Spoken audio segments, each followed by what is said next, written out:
We're here reporting on the United Nations Climate Change Conference in Katowice, Poland. And the next story I'm going to bring you is not climate change related at all. A couple of days ago, my videographer and I had the morning off work between events that we had to cover.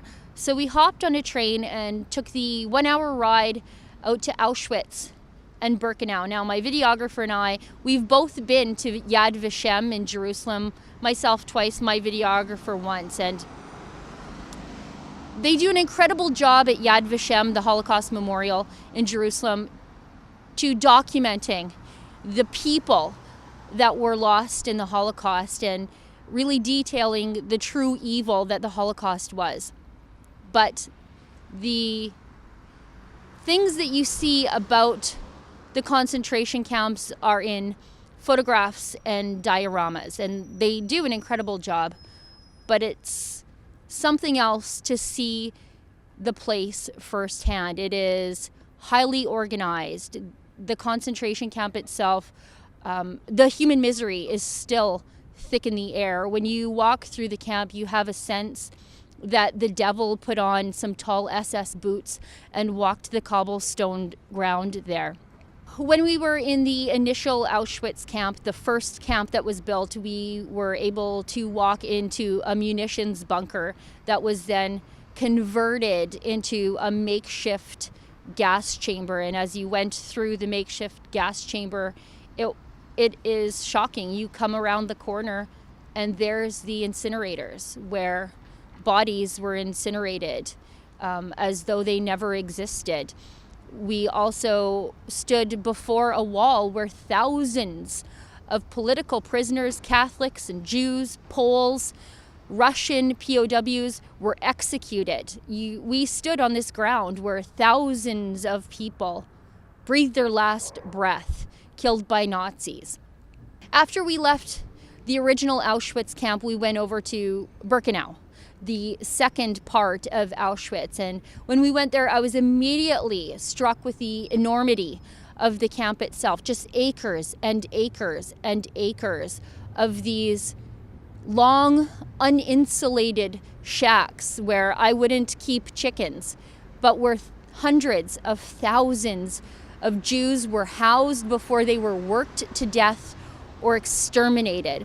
And while we were there, I saw something that was like a light in the darkness. There was a young Jewish boy, and he was defiantly wearing the flag of Israel as he stood on the tracks that faced the entry gates from within the camp of Auschwitz. And we sort of followed them outside because we were all leaving at the same time. And when we came outside, we were lucky enough to catch on camera really something quite incredible. These students that we found out after the fact, study abroad students from Israel, broke into song on the tracks that took cattle cars of Jews to certain death, and they sang. Just watch.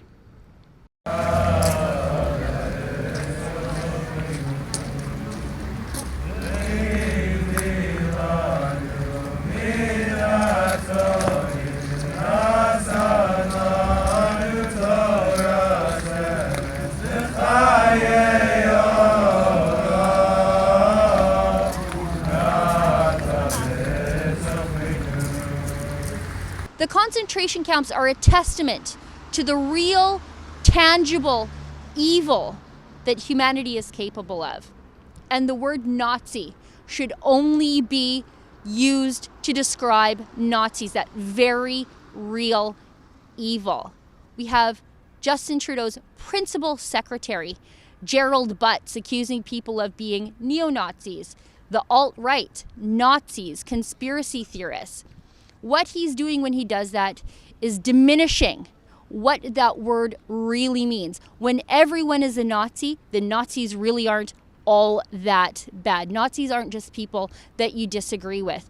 When Justin Trudeau's Environment Minister, Catherine McKenna, describes people who simply disagree with her contention that paying taxes to the government changes the weather, she frequently uses the phrase climate change denier to describe them.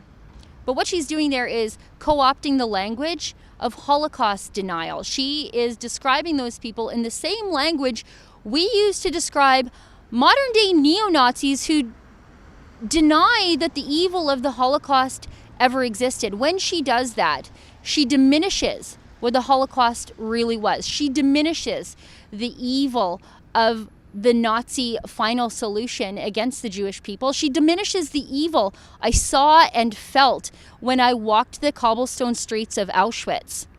When people like Catherine McKenna and Gerald Butts and your run-of-the-mill random internet troll throw around the word Nazi to describe people who they disagree with politically, they're doing the actual neo-Nazis a very big favor. They're normalizing that word to simply mean somebody with whom I disagree with instead of the worst evil mankind has ever known. For the Rebel.media, I'm Sheila Gunn-Reid.